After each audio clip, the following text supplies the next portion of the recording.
The desert ripples from the page, filling the reader's mind with the vast open beauty of the land whenever reading a book from the Detective Kubu series. Today, we're lucky enough to chat with both authors who make up the Michael Stanley team, Michael Sears and Stanley Trollip. Welcome to Blackbird Writers Presents Author Interviews. I'm Sharon Lynn, and welcome to you, Michael and Stan. Well, thank you very much for having us on your podcast. Just for clarity for the viewers, I'm the Michael half. And I'm the Stanley half. Got it right. Which is wonderful. So this is the first time I've interviewed two authors at the same time. So this is very exciting for me. And I hope it works out okay. I think it should. So I wanted to start with just your inspiration for getting going on this series in the first place. And which one of you would like to handle that? Well, I think I'll take it because I was sort of the background reason, not with any purpose. But many years ago, in the mid-'80s, I used to go back from Minneapolis, which is where I was teaching at the university, go back to South Africa, and I would rent a small plane because I was a pilot, and fill it with my friends and go off on bird watching and game watching safaris, if you like, flying safaris, both to Zimbabwe and Botswana. And it was on one of those trips that we saw a pack of hyenas hunting and killing and consuming a wildebeest in about 4 hours. And we thought, aha, if we ever need to get rid of a body, we can leave it out for the hyenas. And so that was the genesis, if you like, of our stories. But it took us a very long time to get round to writing because we actually had other things to do. And both of us are academics, so not prone to rapid movement. Yeah, that is just absolutely amazing. And also, if you have a plane, you can dump the body into a pack of hyenas, and that absolutely even better. Yeah, that's fantastic. Well, there you are. That's an idea for our next book. Yeah. So Kubu means hippo, and our hero is quite a large man, but he does not seem to mind his nickname. Is that a cultural thing with the Setswana? Am I saying that right? Setswana culture of accepting nicknames like this, or is it just that Kubu is like, yeah, I'm large? Well, I think there's a bit of history behind this one as well, and Kubu actually came into the story because we needed a detective. When the body that's being eaten by the hyenas is discovered, of course, it's not completely consumed, so it isn't eliminated the way the murderers would like it to be eliminated. It's found too soon. But then they need a policeman. They need a detective because here's a murder. It was fairly clear that it was a murder, and an ecologist and a game ranger discovered the body, and the ecologist was smart and deduced pretty quickly that this body did not represent a tourist who had got lost or something like that.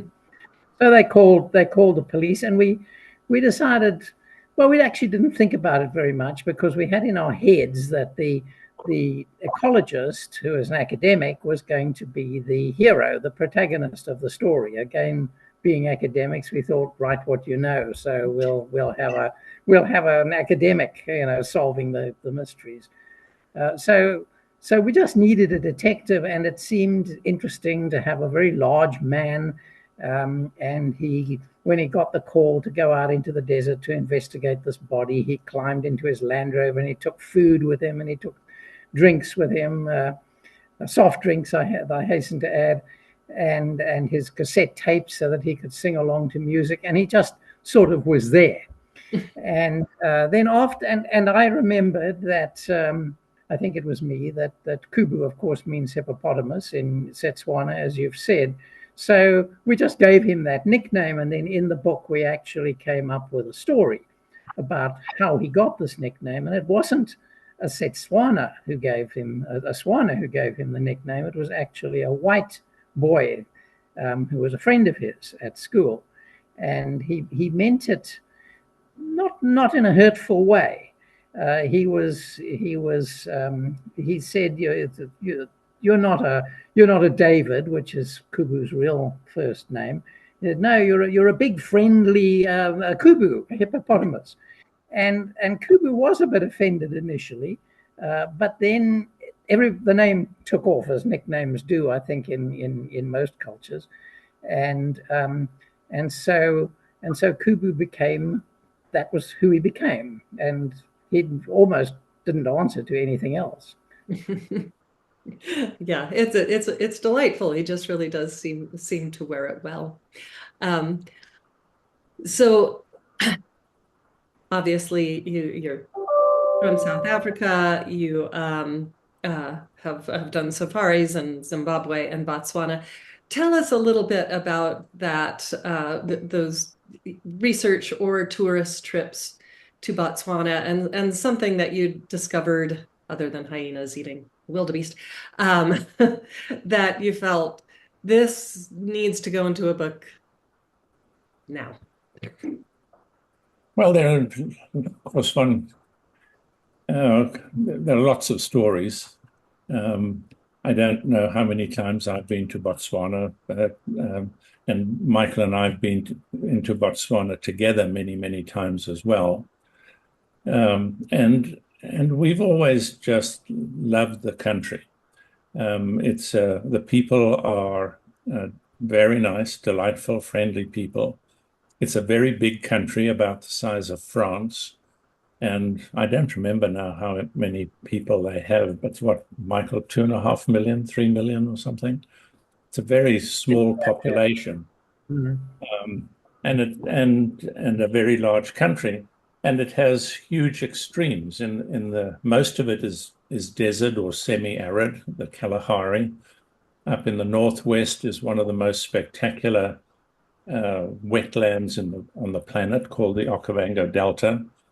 And it is also to the Bushman peoples, and I'm sure we'll get talking about them a bit later. It's the birthplace of humankind, and the Bushman people of that area are frequently thought of as being the oldest sort of human, if you like, inhabitants of the planet. So we've been there many times. We've been to every place that we write about. Take the photographs and make little descriptions of it, and very often don't use any of that in terms of the words. But we think that it gives the book and our narrative the feel of the place, which is very important. It absolutely does. Yeah, Yeah. when you're reading this, it just, everything just unfolds before you. And the the Bushman people also, there's just a beautiful quality about the way you write a character like that, and it just really comes across with a lot of respect and almost understanding of how they relate to the land. Really, Just one comment I'd like to make about the Bushmen, because they have really suffered persecution from all sides, both white and black peoples. It was in the mid-1930s, not that long ago, that the last license was issued to hunt Bushmen. Yeah. that's horrifying. Yeah. No, no, no, no. No, no, no, no. And that also comes across in the books, that there is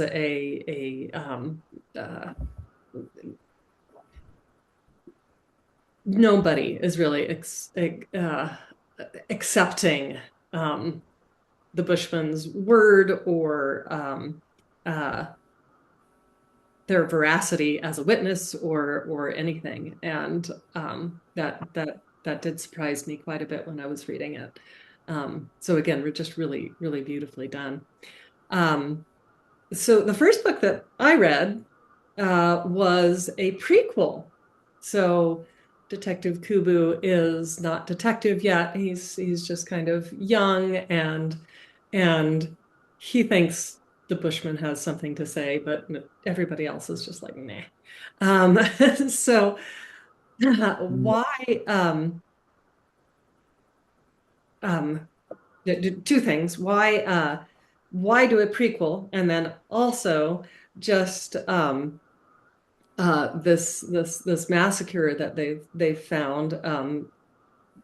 Uh, why explore that? So two diverse questions. How about it? Well, actually, the question about why a prequel is a very interesting one, and it sort of flows on from what I was talking about earlier about our first book. That we had this detective character that we called Kubu, and he had to go and investigate this murder, and we were going to have the ecologist come in as the hero, actually. Well, what actually happened was Kubu got into his vehicle and started driving off into the desert and thinking about how he'd become a detective.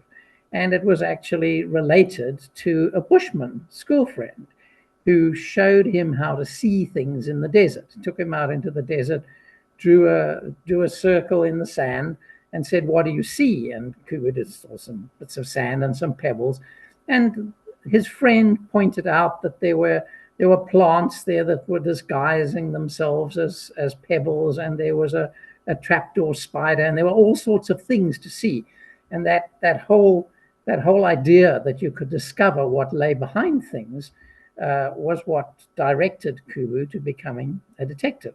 So that sort of linked the two things. But the effect of all this was that by the time Kubu actually got to the body, he'd taken over the story. He was much more interesting than the ecologist, and we knew that, and of course he knew that, and the way in which that developed was that the ecologist became a minor character and Kubu became the major character.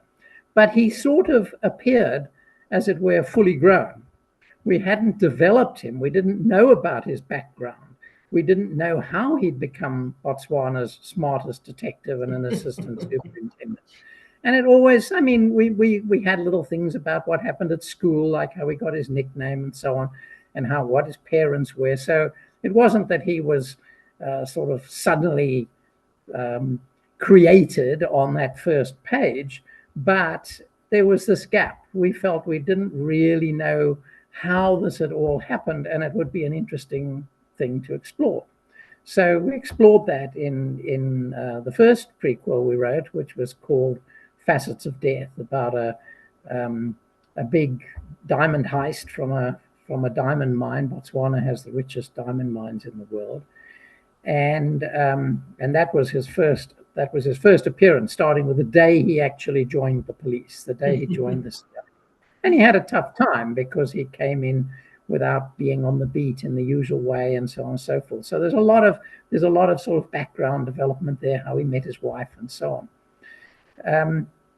So that was really why we wrote the prequel. But we had in our heads the idea of the diamond heist, the timing of that, and how that would fit then with Kubu's background.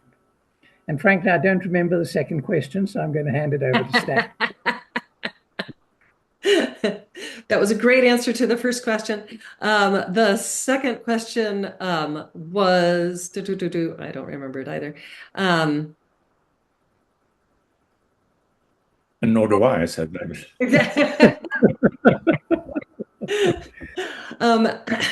Actually, I wanted I'll morph it just a little bit. You do have that Bushman character. Have you had an opportunity to like interview somebody like that for the books, or is it more just kind of in passing? So the answer is we haven't sat down with somebody like Salelo and interviewed them. However, we have done extensive research, um, reading accounts of, some of the first accounts of expeditions to explore the Bushmen, and in the 1800s there was a Bleecker, Dr. Bleecker in Cape Town, who started writing down their language, and so and there were a number of, I think it was Harvard expeditions to Botswana to discover these people. Um, and it's very interesting because I don't think any of those reports, etc., are really good, because they all come from a Western perspective. Mhm. Most of the interviews that the people did of Bushmen in those reports were done through interpreters. And I think we all understand how bad that is. The interpreter is often injecting his or her own perspectives the whole time. Mhm. So, I mean, I've always felt it would have been wonderful to sit down with some Bushmen and sort of interview them. But the amount of reading that we did was huge. So that's I guess the best that we did. Yeah. Well, I mean, they certainly, the character, Salilu, did I say that right? Solelo, yeah. Lelo, it comes across as otherworldly, just, like of the land and kind of separate from society. So there really is just like I said, beautiful and respectful portrayal, uh, which is why I thought you might have actually had the opportunity to interview. But I was also thinking, how would that even work, and would they even want to talk to you about that kind of thing?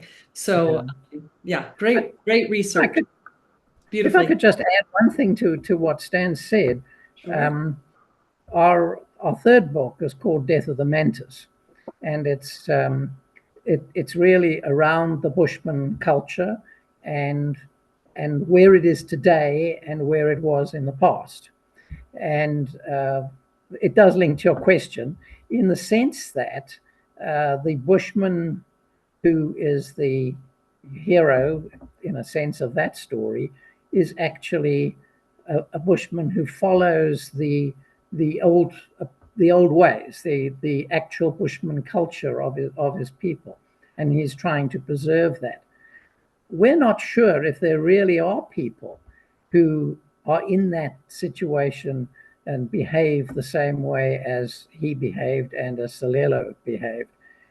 In order to interview somebody from that and regrettably past culture, we'd have to find somebody who was sort of isolated from the Western influences that we have at the moment. That's not to say, of course, that you can't talk to Bushman people who have taken on certain aspects of Western culture.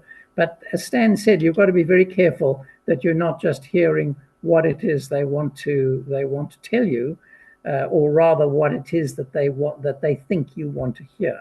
So it is a difficult one, and I'm sure there are similar issues with Native American people, for example, in the U.S. Well, yeah, actually, that's what I'm comparing it to. I'm in northern Arizona, where we have both the Navajo and you have the Navajo Nation. The Hopi Nation is inside the Navajo Nation, and then the Apaches are down the hill just a bit. But yeah, they're the seat of man is the volcano where we're in the shadow of a volcano. It's dormant. It shouldn't go off. That's But yeah, that's where the gods came in both the Hopi and the Navajo cultures. So yeah, just why I enjoy so much hearing that from a culture that's all the way around the world from me. So yeah, I enjoy the books not only because Kubo is awesome, and um, the mysteries are just really nicely crafted, but also because yeah, it is a bit of a cultural and history lesson, and I just really am enjoying that. Um, Mhm. so have you ever had any resistance to research that you've done, like on the ground research, like in your trips to Botswana? No, Well, we I haven't. must say that I Sorry, think, go ahead, Michael. Go ahead. okay. Um, I think that, in fact, the contrary is true. The people are extraordinarily helpful and extraordinarily friendly. And I know that's not just the case in Botswana. Many writers tell us that that's the case. But just one little story to illustrate that. Um, in one of our books, we need to have somebody escaping from a police holding cell in uh, in Kasane, which is a large town up in the north of Botswana. So we went to the police station and explained that we were writers and that we were writing fiction and that we would like to meet with the head of the station and ask about how this could happen.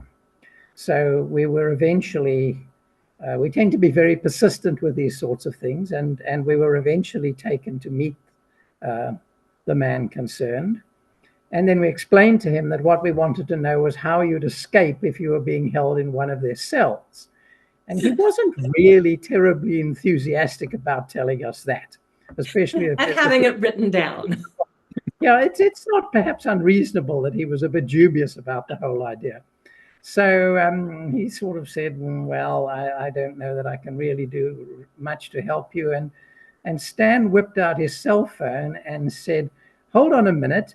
I've got the private number here of the police commissioner because we'd met him before over dinner and become friendly with him, and he'd been very helpful."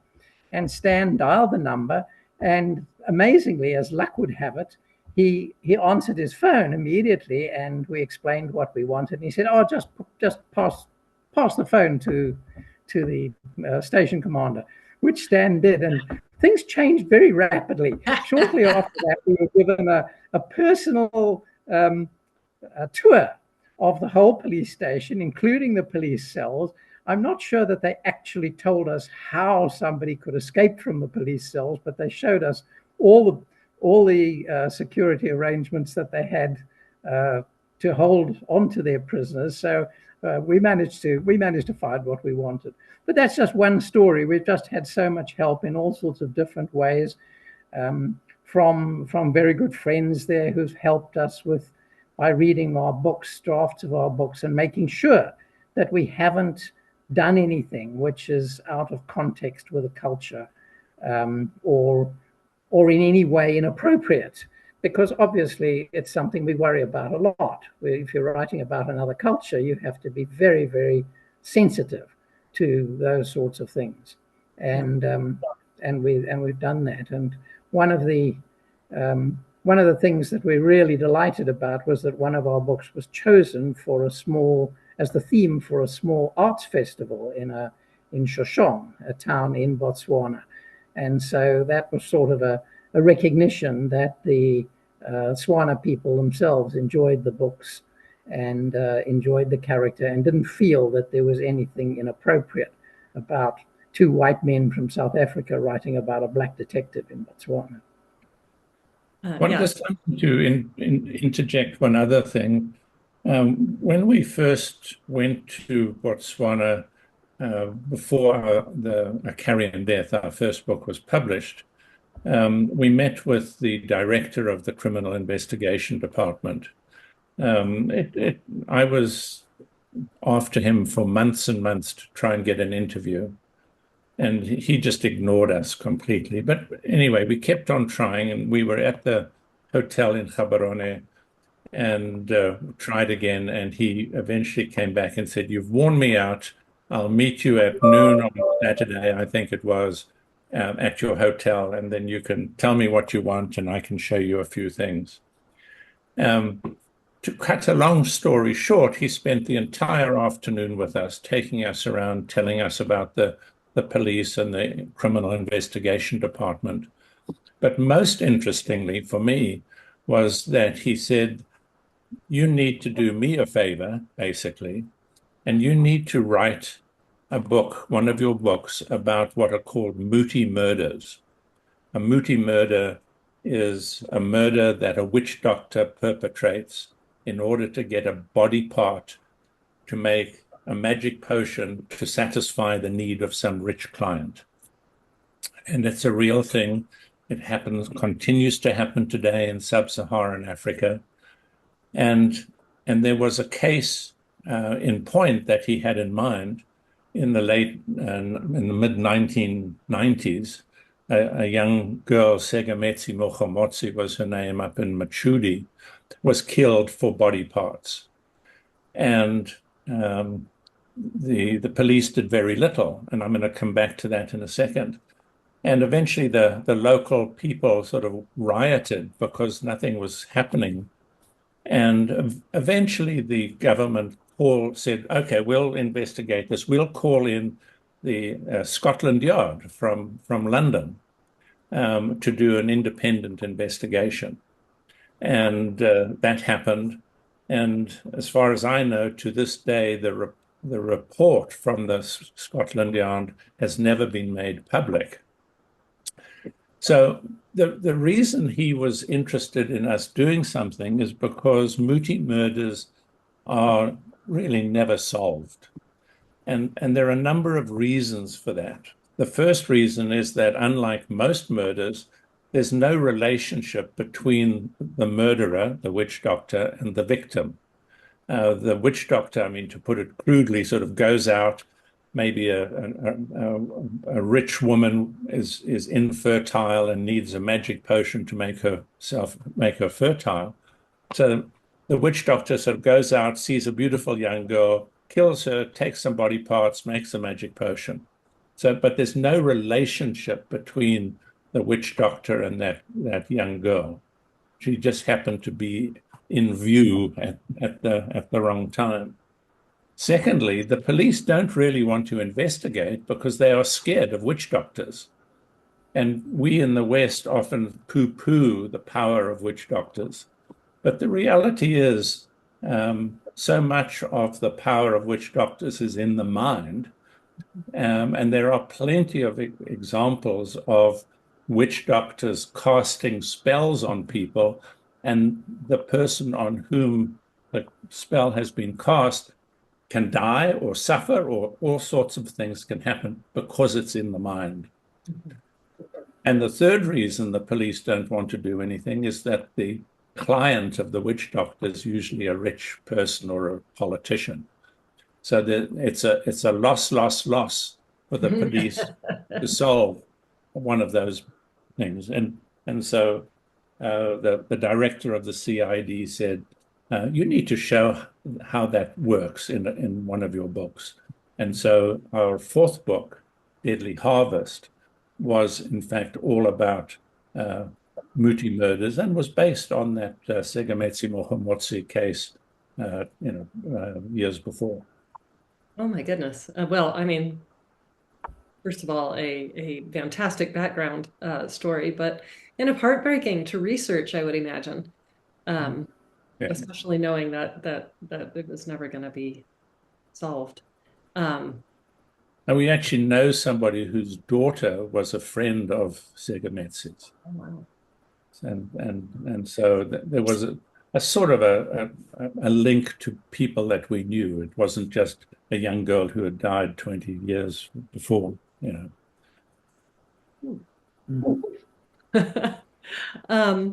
So let's move away from actual murders and talk about you two for a minute. So how does this collaboration process work? Stan, I know you're in Minneapolis right now, and Michael's in South Africa, and I love technology because we all get to chat. But does one of you write and then the other edit, and then you go back and forth, or how do you do it? How does that Yeah. collaboration work? Well, pretty much what you said, except that we do everything. We both do everything. We like all the aspects of writing, the actual writing, the planning. We are pantsers rather than plotters, so we do generally let the characters and the story lead us rather than plan it all out in advance. But normally, what we do is we would start and say, okay, well, I'll have a go at this. I've got some ideas for how that might work. And Stan will say, well, let me do this one then. I've got some thoughts about that. And we probably in parallel be writing two chapters, obviously more or less connected, but it could be one of us is doing several chapters and the other one is doing something a little different, but in the same general phase of the book. And then we do a draft. Let's say I'm doing a draft, so I write what I think is a really good first chapter, and say it's the first chapter, and then I polish it and I think about it a bit, and then I send it over to Stan, waiting for Stan to come back with praise heaped on these literary gems that I've offered him. Instead of which, one of the interesting things that we've discovered is that whenever one of us likes something we've written, the other one doesn't. I mean, it really is amazing. I mean, not just the normal writing, but if I feel I've written something very special, inevitably Michael sends it back and says, "What were you thinking?" and big red marks all over the place. And it's a case in life of kill your darlings. And it really is, it happens the whole time. So once I get Michael's draft, I go through it. And of course, I'm very interested because I'm co-author. And I look at it and I make small edits, I make big edits. I put the red cross over the darlings.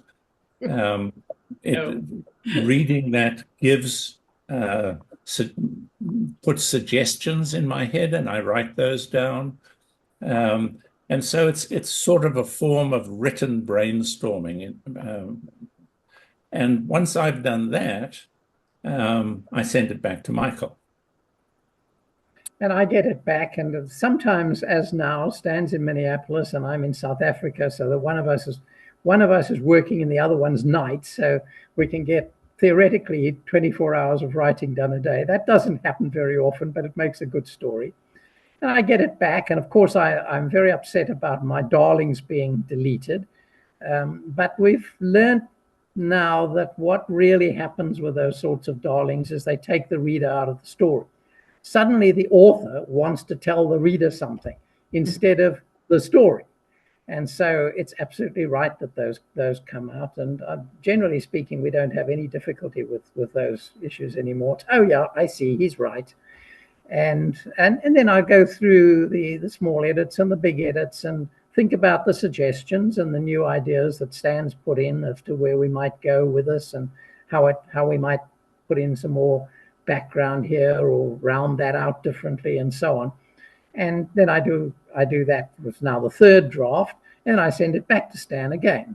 And that process goes back and forth, and it depends on the chapter and how difficult the chapter was and how good the first draft was, but it can go to 20 or 25 iterations before we both say, yeah, that's okay, we've got that one now. And so it's not the way I would have written the chapter originally and polished it. Neither is it the way Stan would have written the chapter originally and polished it. It's come together as a joint thing. And we say there really is some Michael Stanley. It exists somewhere in the internet out there, this hypothetical person who's the combination of both these processes. And people tell us that they can read the book and they don't find, well, you've read the books, maybe you have this impression, or maybe you don't. that you can't tell jumps. There aren't jerks in the book because there aren't two people writing it anymore. There's really only one. There's really only this Michael Stanley. Well, we were on a panel at BoucherCon last year, Michael and I was moderating, so I read the book. I did not realize you were two people when I read the book, and at no point when I found out did I go, oh, that makes sense. I was like, that's amazing that it is that cohesive when there are two people who are contributing that much. So, oh well, thank you very whatever you're much. doing, it's good. So sometimes we have friends who'll say, "Oh, actually, I can tell who wrote what," and then they tell us, "You wrote this, you wrote that, you wrote this, you wrote that," and they're right about 50% of the time. Well, they would be. That's So awesome. one of the things that you learn very quickly in collaborating like this is that it's very painful, of course, initially to get your darlings thrown back at you. And you learn very quickly that the most important thing you need to have is trust. That I need to trust that Michael isn't throwing out my darlings because he's trying to get at me or something, that he's doing it because he thinks that the book will be better without them, and vice versa. And I think if you want to collaborate, if you can't completely trust your partner, you shouldn't do it. Yeah. Well, again, same with a good editor, you know. Yeah. Hold on to them and don't let them go because yeah, if you have that trust, it takes the ego away and you can just see it as they see it. And like you said, it's like, yeah, no, he's right. Yeah. So speaking of BoucherCon, you will both be there. How do you decide who takes what panel? Well, this coming BoucherCon, I'll be there. Michael won't. Okay. Um, the the it's always confusing because how do I go there? Do I go there as Stanley Trollip, and somebody who's read Kubu may have no clue who Stanley Trollip is in relationship to Kubu, or do I go there as Michael Stanley, and then I go spend the week spent being called Michael? I don't have this name. It's okay. But in terms of who does what panel, as you know, you don't really have much say about that. We do suggest to the panel organizers that we're not on the same panel. Because what are we going to do? We're going to just repeat each other, and that's no use. And we'd rather spread our visibility as much as possible. That makes sense. So what is next for Michael Stanley? Well, we're busy working on a book at the moment. It's actually the third prequel. As I mentioned before, Facets of Death was the first one, the one that you talked about with Solelo. The Deadly Covenant was the second prequel, and now we're working on a third prequel, which will actually join up. It'll be the bridge between the young Kubu and when Kubu is the senior detective. So it'll be the last prequel, and it's provisionally titled Dead Wrong. And there are a lot of things that go wrong in the book. Hopefully not the writing, but a lot of other things go wrong in the book, and there is some death that takes place. So the combination of these things is a sort of very, very rough outline. Probably I won't say more about the book unless you want to, Stan. No, I think it's a difficult book because everything goes wrong. Right.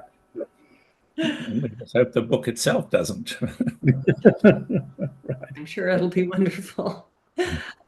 So finally, where can our fans find you? Your social medias and various things. Right. So if you want to contact us, you can do it a couple of ways. You can go to our website, which is michaelstanleybooks.com. It gives information about us and the background and books and so on. And there's also a place you can leave comments and so on. Or you can just email us directly, and that would be Michael Stanley at michaelstanleybooks.com. And we're on Twitter, and our handle at Twitter is Detective Kubu. All righty. That's it, Well, Michael, isn't it? Yeah, well, we also have a blog that we're involved in. It's called Murder true. is Everywhere, because it's the regular writers on it are authors who set their books outside North America, and we qualified, being setting our books in Botswana, of course, and we have a piece every other Thursday. We also have a guest slot, and we're trying to persuade you to write a piece for that in the not too distant future, hopefully. I have my outline. I'm a plotter. Okay, good. And Murder is Everywhere started in November 2009. So we've been going for a very long time. Oh, that's wonderful. Yeah. All right. Well, thank you so much. Remember how many views we've had, but it's millions now. So Over 6 million now, yeah. Mm. Murders everywhere. murderiseverywhere.blogspot.com. All right. Okay, so thank you both so much for being here with me today, and thank you all for watching Blackbird Writers Presents Author Interviews. Thank you. Thank you very much. Enjoyed it.